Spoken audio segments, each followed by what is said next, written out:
देखिए बेसिकली जो septic tank हैं वो 4 प्रकार के होते हैं और इनमें जो कॉमन होते हैं वो 2 प्रकार के होते हैं। पहला है आरसीसी और जो दूसरा है ब्रिक वॉल के साथ बनाए जाते हैं वो।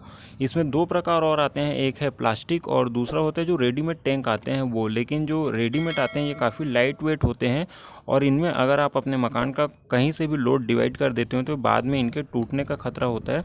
और जो प्लास्टिक के टैंक बनाए जाते हैं ये टेम्परेरी यूज़ के लिए होते हैं।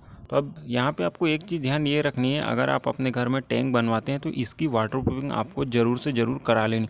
जैसा कि आप वीडियो पर यहाँ पे देख सकते हैं कि यहाँ पे टैंक की जो वाटर प्रूफिंग है इसे करने का एक एडवांस तरीका है। इसमें होता क्या है कि अंदर की तरफ इसमें जो काले फर्श आते हैं उन्हें लगाकर इनके बीच में नेरूपनिंग की कर दी जाती है और इसके बाद इसमें प्लास्टर कर दिया जाता है। तो ये इसका एडवांस तरीका है।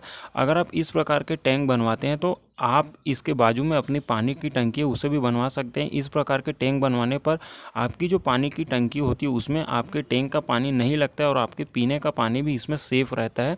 आप इसे किसी भी यूज़ के लिए उपयोग कर सकते हैं। अब इसमें अगला पॉइंट जो निकल कर आता है वो है सोखता।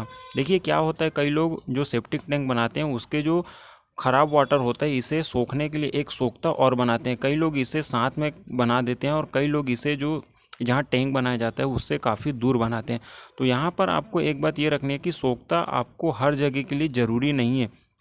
शहर में ज़्यादातर होता क्या है कि यहाँ पे जो टैंक बनाए जाते हैं उनके ड्रेनेज के पाइप सीधा जो नगर निगम की नालियाँ होती हैं उनमें डाल दिए जाते हैं। लेकिन बहुत से ऐसे मकान होते हैं, जैसे गांव के मकान के बारे में बात करते हैं, तो वहाँ निगम की नालियाँ नहीं होती है, तो वहाँ जो सेप्टिक टैंक का पानी है उसे ड्रेनेज पाइप को सोखता बनाकर उसमें डाल दिया जाता है। तो अगला पॉइंट निकल कर आता है वो ये कि अगर आप अपने मकान में टैंक बनाते हैं यानी कि सेप्टिक टैंक बनवाते हैं तो इसे कहाँ बनाना सही होता है। देखिए अगर आप अपने मकान में सेप्टिक टैंक बनवाते हैं तो इसे आपको या तो पोर्च में बनवाना चाहिए या फिर आपके जो पार्किंग एरिया होता है उसमें बनवाना चाहिए। और इसमें आपको एक बात ये ध्यान रखनी है कि इसमें जो मैन होल है आपको इसकी साइज़ कम से कम 2 फीट रखनी होती है, क्योंकि जब आप 1-2 साल के बाद में अपने सेप्टिक टैंक है इसकी सफाई करवाते हैं तो इसमें एक दिक्कत आपको जो सामना करना पड़ता है वो होता है कि अगर आप से किसी कमरे के नीचे बनवा लेते हैं तो वहाँ की पूरी टाइल तोड़नी पड़ सकती है और बाद में इससे आपको काफ़ी दिक्कत को सामना करना पड़ता है।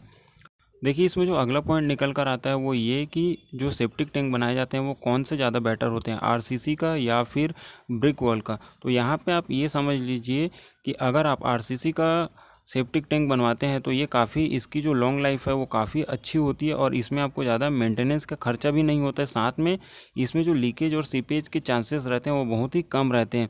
लेकिन आपको यहाँ एक बात ये ध्यान रखनी है, अगर आपके फैमिली में 5 से 6 मेंबर हैं तो आप आरसीसी का जो टैंक है उसे नहीं बनवाएं, क्योंकि इसमें आपके पैसे ज़्यादा लगते हैं, इसमें आपके पैसे ज़्यादा वेस्ट होते हैं। अगर 5-6 लोगों के लिए आप सेप्टिक टैंक बनवाना चाहते हैं तो आप ब्रिक वॉल का जो सेप्टिक टैंक है इसे प्रेफर करें, क्योंकि इसमें खर्चा कम आता है। बस इसमें अगर आप वाटर प्रूफिंग से रिलेटेड कुछ जानकारियों को यूज़ करते हैं तो आपके पैसे इसमें बचते भी है, साथ में आपको इससे जो लीकेज सीपेज से आपके पानी की टंकी का पानी ख़राब होने की शिकायत है वो भी नहीं होती है।